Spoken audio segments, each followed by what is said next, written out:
Le dernier quart d'heure de Smart Bourse, chaque soir, c'est le quart d'heure thématique. Et une fois par mois, nous avons rendez-vous avec les équipes de SPAC. Michel Remy vient régulièrement nous voir, économiste associé de SPAC. Mais nous avons la fondatrice de SPAC qui est avec nous ce mois-ci, Anne-Claire Benveau. Bonsoir Anne-Claire. Merci beaucoup d'être là. Vous êtes fondatrice de SPAC, présidente également de l'association Ensemble pour l'éducation financière. Je veux bien qu'on redise un petit mot de SPAC quand même. Michel vient tous les mois pour décrypter un concept économique, mais je voulais qu'on profite, puisque le sujet c'est l'éducation financière, redire un mot de ce que fait SPAC et également de la mission que vous vous êtes donnée avec cette association Ensemble pour l'éducation financière, Anne-Claire. Alors pour vous parler de SPAC, on a maintenant 6 ans d'existence et notre mission principale, c'est d'accompagner les acteurs du secteur financier et les entreprises dans une meilleure éducation financière à destination de leurs clients et aussi des collaborateurs. Voilà, pour résumer.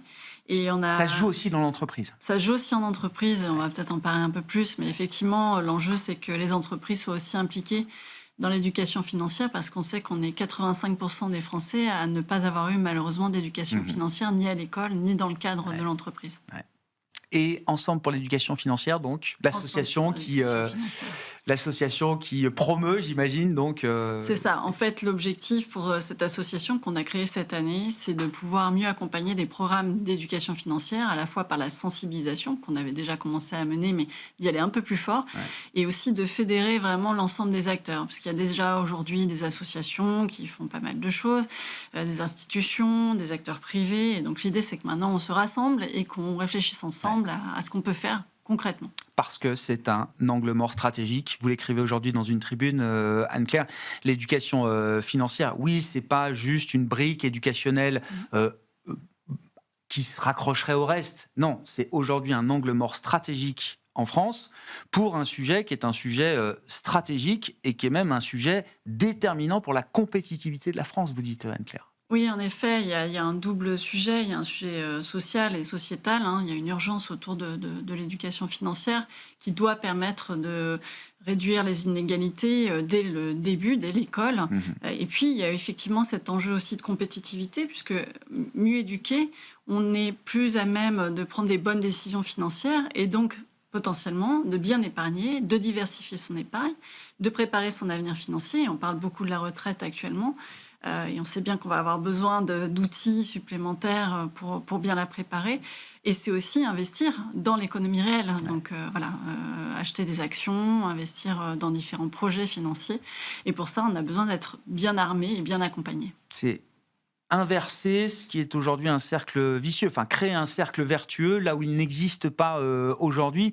Quel est l'état des lieux que vous dressez ? C'est pas la première fois qu'on se parle et c'est pas la première fois que vous venez nous raconter les enjeux de l'éducation financière, Anne-Claire. Est-ce que le constat, est-ce que l'état des lieux évolue ? Ça fait quand même déjà quelques temps, quelques petites années que le sujet de l'éducation financière devient un sujet important et beaucoup s'en saisissent, et tant mieux. Est-ce que ça améliore les choses ou est-ce qu'on est toujours aussi en retard ? Vous commencez votre tribune en parlant d'un angle mort en France aujourd'hui. Oui, il y a un angle mort parce qu'effectivement, on le voit dans d'autres pays. Je prends l'exemple du Royaume-Uni.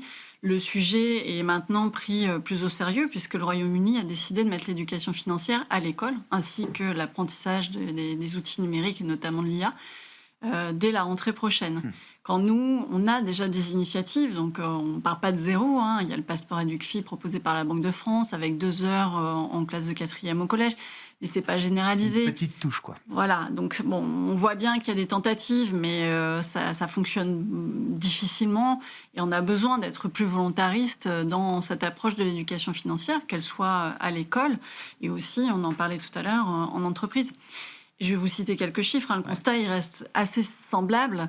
On n'évolue pas beaucoup. C'est un retard qui, en fait, se confirme. Et on est aujourd'hui à un tiers des Français qui nous disent qu'ils sont à l'aise avec la gestion de leurs finances. Voilà. Ça veut dire que tout le reste, en fait, n'est pas à l'aise avec ces notions-là. Et vous dites que ça participe même du sentiment de déclassement, du sentiment d'exclusion, de cette espèce de morosité aussi un peu française. Enfin, c'est aussi un ingrédient qui participe à cela. Oui, c'est vrai, parce qu'on a un sujet de défiance. On le voit souvent vis-à-vis de nos classes politiques. On ne comprend pas les débats qui ont cours actuellement. Certains diraient même qu'eux-mêmes ne comprennent pas forcément ce qu'ils disent. Bon, voilà, donc c'est eux-mêmes qui nous disent que parfois ils ne comprennent pas ce qu'ils font. C'est complexe, donc on a besoin de décrypter tout ça, on a besoin de mieux comprendre ce qui se passe, d'avoir un peu de guidance pour avoir moins de défiance aussi. Et c'est vrai aussi vis-à-vis des acteurs du secteur financier qui pour annoncer des bonnes nouvelles, on le voit, commence à s'engager dans cette voie. Donc, des choses se passent et aujourd'hui, il y a 6 Français sur 10 qui nous disent qu'ils ont besoin d'un meilleur accompagnement de la part de leurs partenaires financiers. Donc, il y a une vraie demande. Bien sûr. Et pour ce qui est de l'école, c'est 65% des moins de 24 ans qui nous disent qu'il faut qu'on mette en place de l'éducation financière à l'école. Ouais.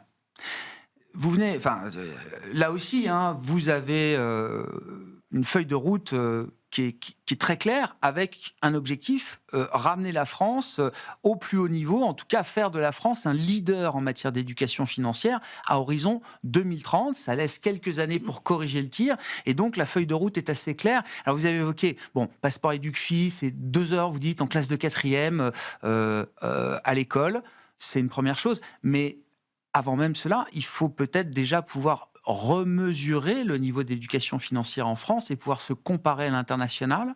Et donc ça passe par la réintégration, comme vous dites, de l'éducation financière dans les classements PISA de la France. C'est ça, Tout à fait. Anne-Claire ? En fait, on s'est aperçu qu'on avait candidaté, donc participé au PISA de l'éducation financière en 2014, et puis plus rien. On a arrêté. Et en fait, pour avoir une mesure honnête et juste de de notre état sur l'éducation financière des plus jeunes, c'est important d'avoir des paramètres et des comparaisons utiles avec les autres pays de membres de l'OCDE. Donc ça pourrait être une bonne chose que de remettre en place cette évaluation, effectivement.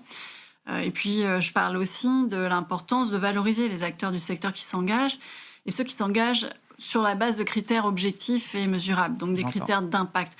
Parce qu'on voit qu'effectivement, l'éducation financière est un peu dans toutes les bouches ces derniers temps. Ça devient un super terrain de jeu, on va dire. Voilà, donc c'est une excellente nouvelle, parce qu'on voit que la pédagogie, maintenant, est au cœur de pas mal de stratégies. Mais il faut que ce soit mesurable et que ça ne soit pas qu'un simple argument marketing pour séduire des clients, bien sûr. Ouais. Ça veut dire qu'il faut il y a beaucoup de régulation partout en France, mais il faut quand même qu'il y ait une manière de dire ça c'est de la bonne pédagogie, ça c'est une pédagogie à vos risques et périls. On a, disons, déjà l'OCDE qui nous donne une charte assez claire de ce que veut dire l'éducation financière dans l'aspect de neutralité, d'accompagnement. Donc, ça nous donne quand même quelques guidances assez évidentes sur comment mesurer l'efficacité de ces programmes. Et effectivement, faire la part des choses entre ce qui est de l'ordre de la pure communication marketing pour séduire et ce qui va vraiment permettre d'avoir un avant et un après et de progresser sur ces notions d'économie et de finance. Et on a aussi envie vraiment, au-delà de la valorisation des acteurs du secteur financier, de les impliquer à nos côtés dans nos démarches, puisque pour certains, ils ont déjà investi cette cause, beaucoup de bonnes idées à partager, et c'est important pour nous de les valoriser. Je pense aussi à ceux qui travaillent avec les influenceurs financiers. On voit que ce sont des nouveaux métiers. La création de contenu sur les réseaux sociaux, évidemment, répond à de nouvelles attentes des plus jeunes qui ont envie de s'informer. C'est indispensable, incontournable. Et ils cherchent des informations, ils ont envie de se renseigner, et donc ils vont utiliser aussi les réseaux sociaux pour ça. Maintenant, sans parler de trop de contraintes, il me semble très important maintenant quand même de certifier ceux qui ont le droit de parler de ces produits financiers, parce qu'on sait que ce sont des métiers encadrés, le conseil en produits financiers et en investissement. Donc, il serait peut-être temps de siffler un peu la fin de la partie pour qu'on s'assure que seuls ceux qui ont le droit de donner des conseils puissent le faire sur les réseaux sociaux. Ça ne peut pas être le Far West partout, tout le temps, en tout cas.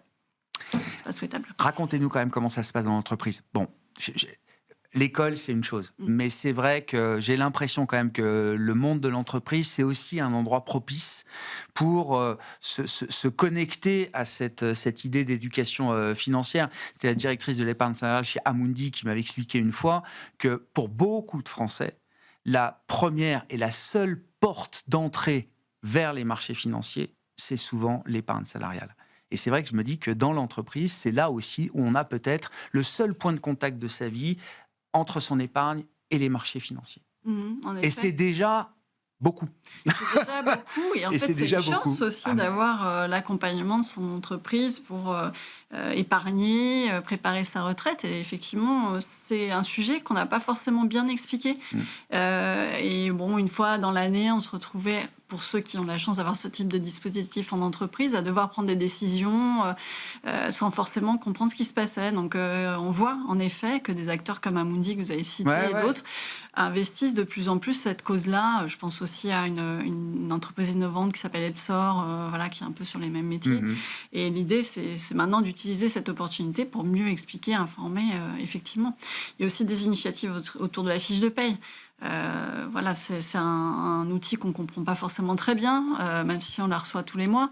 Là aussi, il y a une opportunité de parler d'argent et de gestion du budget plus simplement. Et les entreprises sont réceptives quand vous les contactez pour, je sais pas, imaginer avec elles des programmes d'éducation ou des rencontres, etc. Les boîtes, pour leurs salariés ou les comités d'entreprise qui sont impliqués peut-être aussi, sont réceptifs à ce genre d'initiative? Elles le sont. Et ce qui est très intéressant, parce qu'on n'a pas encore parlé des femmes, évidemment, c'est un sujet qui me tient à cœur, on voit que les entreprises nous sollicitent beaucoup aussi pour cette notion d'équité financière entre les hommes et les femmes. Parce que, comme vous savez, il y a beaucoup de travaux en cours autour de la transparence sur les salaires, une meilleure représentation des femmes à tous les niveaux.